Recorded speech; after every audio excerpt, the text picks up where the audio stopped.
लोग जादू टोने पर विश्वास करते हैं। हो सकता है जादू टोना होता होगा, ऐसा भी होगा कि ये सब सिर्फ बेकार की बातें हैं, पर मुझे नहीं पता कि जादू टोना टोटका कैसे होता है। पर मैं ये मानता हूँ कि एक ताबीज़ के कारण मेरी बहुत सी परेशानियाँ खत्म हुई हैं। पहले मैं बहुत ही चिंतित रहता था, सोचता था कि अब मेरी आगे की ज़िंदगी में क्या होगा। अगर इसी तरह चलता रहा तो आगे की ज़िंदगी बेकार हो जाएगी। मैं कर भी क्या सकता था, मेरे बस में कुछ था ही नहीं। एक छोटी सी कंपनी में काम करता था, जो पैसा मिलता है उसे घर भेज देता हूँ। सोचता हूँ कि अपनी ज़िंदगी तो जैसे तैसे कट ही जाएगी, पर मेरे घर परिवार में रहने वालों की ज़िंदगी अच्छी तरह से कटे। मैं तो अपनी ज़िंदगी अभाव में जी सकता हूँ, पर मेरे घर परिवार की ज़िंदगी अभाव में ना कटे। पहले मैं सोचता था कि ये ज़िंदगी भी क्या ज़िंदगी है, ऐसी ज़िंदगी जीने से क्या फ़ायदा। हर वक्त चिंता में रहता था, पर मेरी ज़िंदगी में एक बदलाव आया। अब भी मैं उतना ही कमाता हूँ जितना मैं पहले कमाया करता था, पर अब मुझे लगता है कि जो भी होगा देखा जाएगा। ना तो मेरे पास ज़्यादा जमा पूंजी है और ना तो मेरे पास ज़्यादा रुपया पैसा है, पर फिर भी मैं खुश हूँ। ये किसी चमत्कार से कम नहीं है। मेरी ज़िंदगी बदलने वाले एक फ़कीर बाबा थे। वैसे मैं पहले इन सब चीज़ों पर विश्वास नहीं करता था, पर अब करता हूँ। मेरा नाम आज़म अली है। मैं एक छोटी सी फैक्ट्री में काम करता हूँ, जहाँ पर मैं मजदूरी करता हूँ। ज़्यादा पैसा नहीं कमाता हूँ, पर मैं जिस जगह काम करता हूँ वहाँ पर मैं एक अकेला मुस्लिम हूँ। लोगों का मुझसे बहुत अच्छा लगाव भी है। हम सभी आपस में मिलजुल कर काम करते हैं। लोग मुझे खान जी कहते हैं। मैं हर फ्राइडे को नमाज पढ़ने जाता हूँ, इसमें किसी को कोई आपत्ति भी नहीं है। यहाँ तक कि जुमे के दिन मैं जो मेरे फैक्ट्री के मालिक हैं उनसे पूछता भी नहीं हूँ, क्योंकि मालिक आगे रह के बोल देते हैं कि आज तो जुम्मा है, तुम्हें जुम्मा पढ़ने जाना है ना, तो तुम चले जाना। मैं कहता हूँ हाँ। अगर किसी दिन थोड़ा देर भी हो गई तो कोई कारीगर या मजदूर याद दिला देता है कि खान जी जुमे का समय हो गया है, आपको नमाज पढ़ने नहीं जाना है क्या। ना भी चाहूँ तो भी जाना पड़ता है, कोई ना कोई टोक ही देता है। यहाँ तक कि फैक्ट्री के मालिक तक कह देते हैं कि खान जी जुमा के बाद इस काम को कर दीजिएगा, पहले जाकर आप जुमा की नमाज अदा कर लीजिए, चाहे काम कितना भी ज़रूरी क्यों ना रहे। कोई तो ये भी कहते हैं कि खान जी मेरे लिए दुआ कीजिएगा। मैं मुस्कुराकर फैक्ट्री के बाहर निकल जाता हूँ और उसे कहता हूँ बिल्कुल दुआ करूँगा।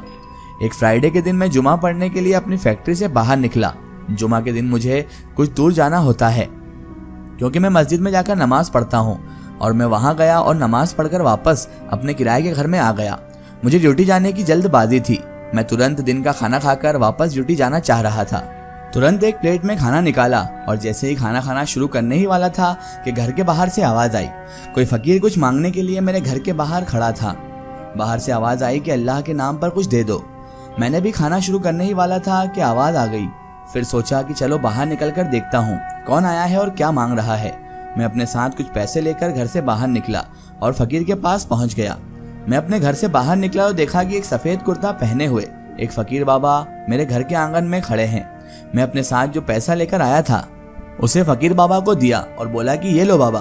फ़कीर बाबा उस पैसे को ले लिए और बोले कि बेटा मैं बहुत भूखा हूँ, तुम्हारे पास अगर कुछ खाने के लिए है तो मुझे दे दो। मुझे बहुत ही ज़ोरों की भूख लगी हुई है। मैं सोच में पड़ गया कि मैं तो सिर्फ अपने पेट भर का खाना बनाया हूँ, घर में अकेला रहता हूँ, अगर अपना खाना इस फ़कीर को दे दूंगा तो मैं क्या खाऊंगा। फ़कीर बाबा से बोला रुकिए मैं अंदर से आता हूँ। मैं घर के अंदर गया और कुछ देर सोचा, फिर सोचा कि हो सकता है ये फ़कीर बहुत भूखा होगा। मैं अपना खाना फ़कीर को दे दिया। मैंने उन्हें खाना देते हुए बोला कि ये लो बाबा, मेरे पास बस इतना ही खाना बचा हुआ है। फ़कीर बाबा खाने को लिए और बहुत ही चाव से खाने लगे। मैं उन्हें पानी भी लाकर दिया। फ़कीर बाबा खाना खाए और हाथ धोकर बोले कि बेटा शुक्रिया, अब मैं जा रहा हूँ। मैं भी थाली लेकर घर के अंदर चल दिया। अभी फ़कीर बाबा कुछ दूर बड़े ही थे और मैं थाली लेकर घर के अंदर जा ही रहा था कि फ़कीर बाबा पीछे से मुझे आवाज़ दिए और बोले बेटा थोड़ा रुकना। मैं फ़कीर बाबा की आवाज़ सुनकर रुक गया।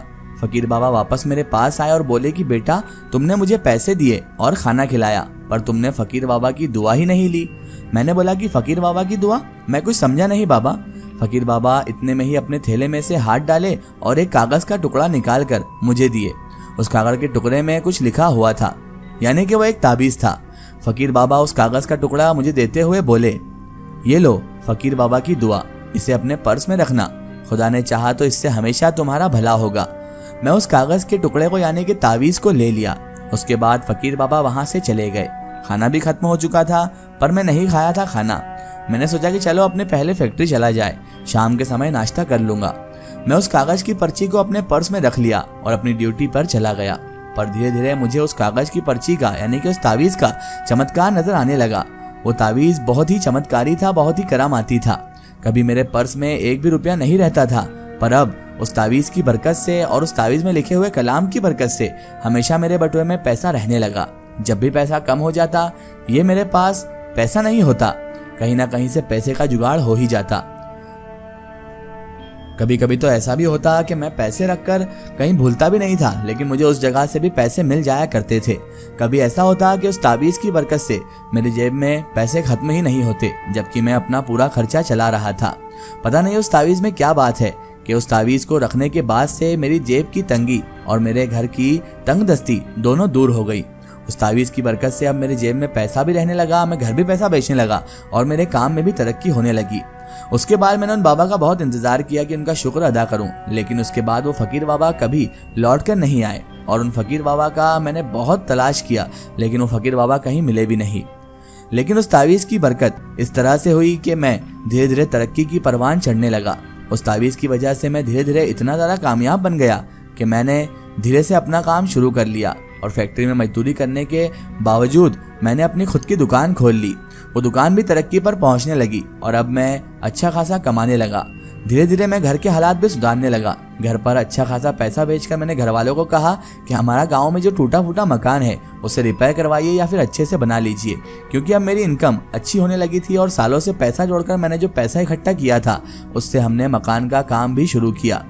जैसे ही मकान पूरा हुआ तो मैं गांव गया। गांव में जाकर मैंने मेरे माता पिता को, मेरे अम्मी पापा को ये सब बातें बताई और कहा कि एक फकीर बाबा मिले थे जिनकी दुआ से आज हम इतने कामयाब हो चुके हैं और उनके दिए हुए तावीज़ की बरकत से अल्लाह ने हमको कामयाबी अता की है और इसकी तावीज़ की बरकत से ही देखना एक दिन हम बहुत ज़्यादा परवान चढ़ जाएंगे। धीरे धीरे हम तरक्की को हासिल करते गए, अपनी मंजिलों को हासिल करते गए और कामयाब बनते गए। लेकिन कहते हैं ना कि इंसान के दिल में जब ज़्यादा लालच आ जाता है तो फिर उसे ऊपर वाला सबक भी सिखा देता है। ऐसे ही मेरे साथ भी हुआ।